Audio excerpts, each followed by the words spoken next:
everyone. So if you didn't know, April is National Poetry Month.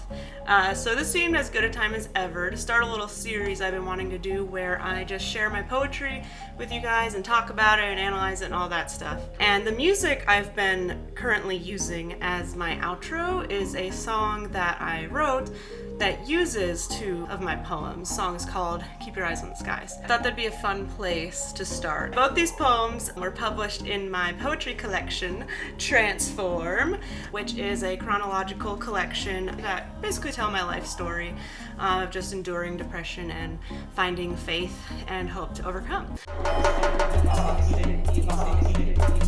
The first poem I wrote in September 2015, so let me go find it. Weight of the worry blinded my eyes, sealed shut with concern and pain.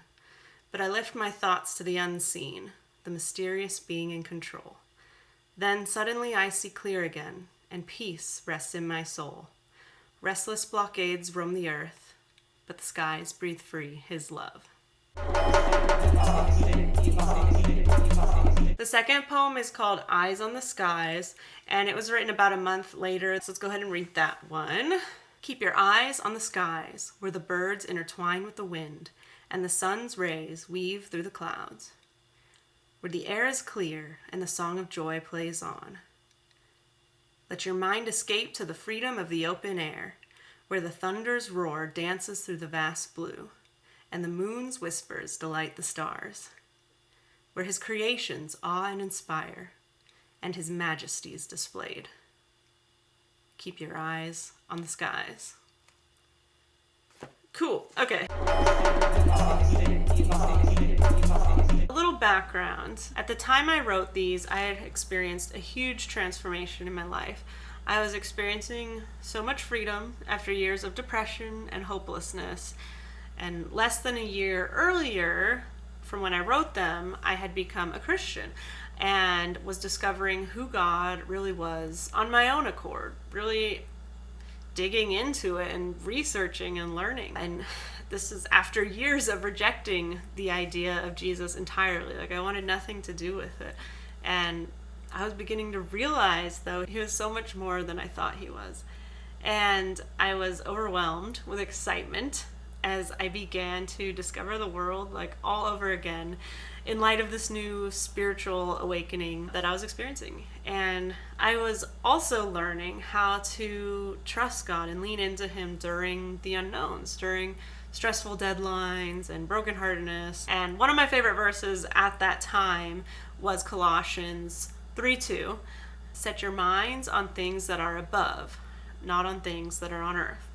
And it turned into this phrase, keep your eyes on the skies. And whenever I felt overwhelmed or restless, I just would say it to myself and be reminded of the verse and then the context of the passage, and which led me to recall all that God had done in my life. Just a few quick, simple words that helped me to draw near to God and feel the peace of his presence, even in the midst of these chaotic moments. And so each of these poems were inspired by this idea. So I actually want to start with Keep Your Eyes on the Skies. I use a lot of imagery that points to nature, to the things we may literally see when we keep our eyes on the skies. This kind of word painting that plunges you into the experience of being still in nature. You have birds intertwining with the wind, the sun rays weaving through the clouds. There is motion, there's movement, and this song of joy that comes forth from the dance that all of creation is having with itself. And there's a sense of freedom when you look up. The birds soaring in the skies, beautiful blue and cool clouds, this limitless feeling. Then in lines 7 and 8, there is a sort of dialogue. Even the sound waves of the thunder are interacting with the depths of the sky, and the conversations of celestial objects, the moon whispering to the stars, these powerful and diverse forces, yet the sense of unity. And finally, after taking this journey through what our eyes see. The last few lines take you to the source, the creations that awe and inspire. Their very being speaks to the majesty of their creator. And this just makes me think of a couple verses that I think are capturing the same idea. Psalm 19:1 says, "The heavens declare the glory of God, and the sky above proclaims his handiwork." And Romans 1:20, "For his invisible attributes, namely his eternal power and divine nature, have been clearly perceived ever since the creation of the world in the things that have been made, so they are without excuse." I don't know about you guys, but when I'm in nature and really just taking it all in, there is truly the sense of amazement. The intricacies of color, from flowers to sunsets to different feathers on birds, the details in texture, and also the character of it all. Such graceful movement, gentle breeze, as well as powerful intensity of a raging storm.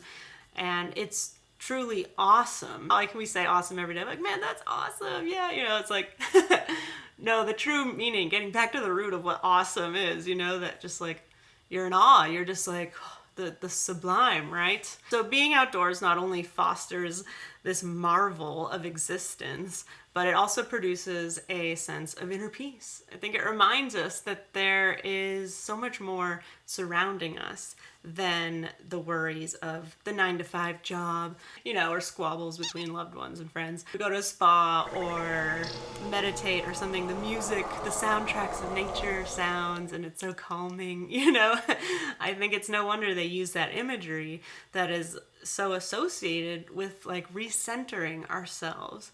Nature itself points to this bigger picture of existence. And for me, it just gives such a depth to my faith because I see God in that. He created this world, and like evidently with such intricate design as we see, the physics of what he has created, the biology. It's fascinating, it's mind-blowing. There's a reason that I think I feel so much peace when surrounded by it all. That idea of reconnecting with nature. But I think it goes a step further because the reconnection isn't with creation itself, but being submersed in the creation ultimately points us to the creator, to the life source itself. And where better to find rest for our weary souls and a reset from this crazy world than in the presence of the very one who gave us life to begin with. That he would take such care in forming the world with such detail. It tells me that he also took such care in forming me and you, and which points me to remember I can trust him and find absolute rest in him. That's what this whole poem, I think, is pointing to. I say I think, I wrote the poem. It is, that's what it's pointing to. Okay, so moving on to the second poem. Now this is one of my all-time favorite poems that I've written, and which, if this series continues, you're going to hear me say that a lot because I get excited about a lot of them. But there really are a few that I think stand out for me above the others, whether that's just because of what I was going through at that time being really significant, or the words themselves, just the way they blend really is like, I don't know. I'm like, yeah, I like that. I don't know. This is one of those that's just really special to me. But it differs because there isn't as much emphasis on the nature aspect. Still that idea of looking kind of up. Let's get in here. Where was it? If you turn with me to page 89. Yes, thank you. Weight of the worry blinded my eyes, sealed shut with concern and pain. And this is like imagery that speaks to the reality of how our anxieties and fears, they trap us in a box, sealed shut with concern and pain. We stop seeing clearly because we are crippled by the worry, the anguish, the unknown. It's heavy. It slows us down. It stops us in our tracks. It keeps us from pursuing our goals or dreams or doing the things we want to do, and even stops us from experiencing new and amazing things. When we let it consume us, it becomes a prison. This is where I spent so much time of my life, and I'll have to do a testimony video sometime, but I was definitely referring to that here. But also, I think I was looking into like these new concerns going on at the time and learning how to face those with this new world view. But I lift my thoughts to the unseen, the mysterious being in control. And I just like have to read 2 Corinthians 4:17-18 with this, especially with that unseen part. For this light momentary affliction is preparing for us an eternal weight of glory beyond all comparison, as we look not to the things that are seen, but to the things that are unseen. For the things that are seen are transient, but the things that aren't seen are eternal. The things that are unseen are eternal. I messed up the line.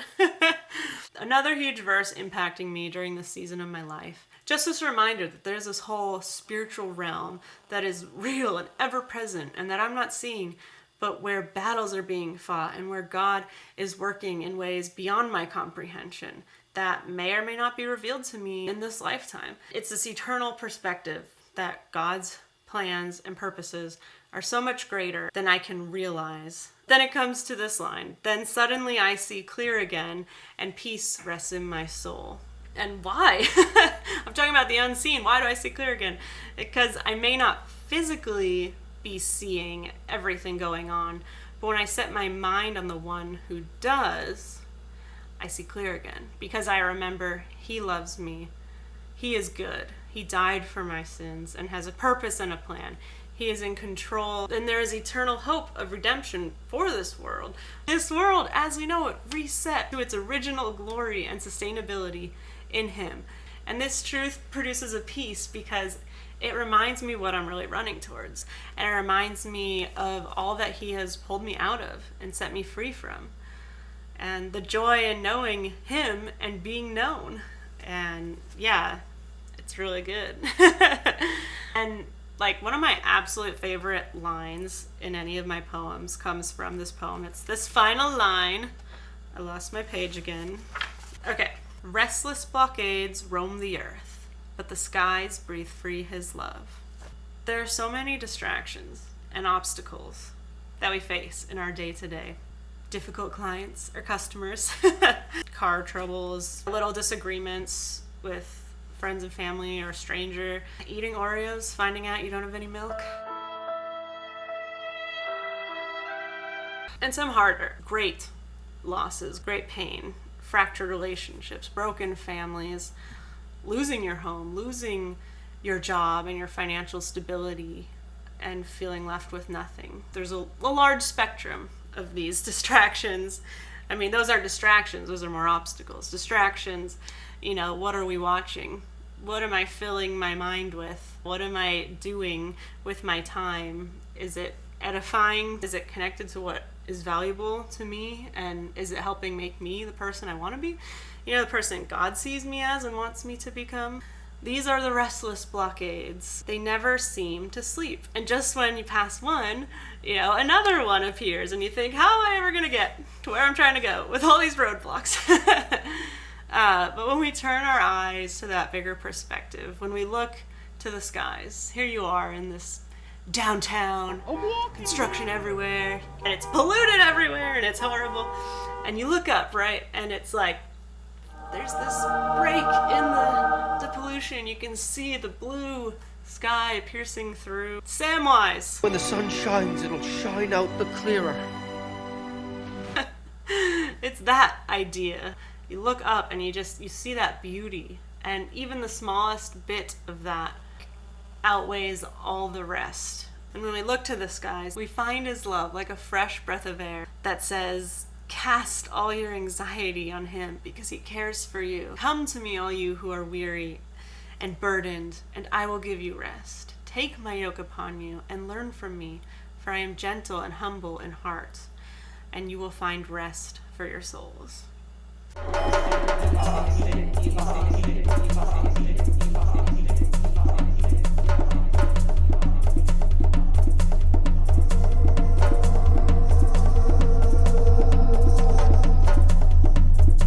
I hope you enjoyed hearing my poems and also getting to hear a little more insight behind the meaning. You can listen to the song on Spotify, or I think it's on pretty much every streaming platform. It's called Keep Your Eyes on the Skies by Kaylee Orem. Also the link to my book again, hey, Transform, if you want to read some of the other poetry.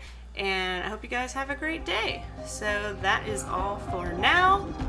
This has been KO, here with you to create eternal perspective. And scene!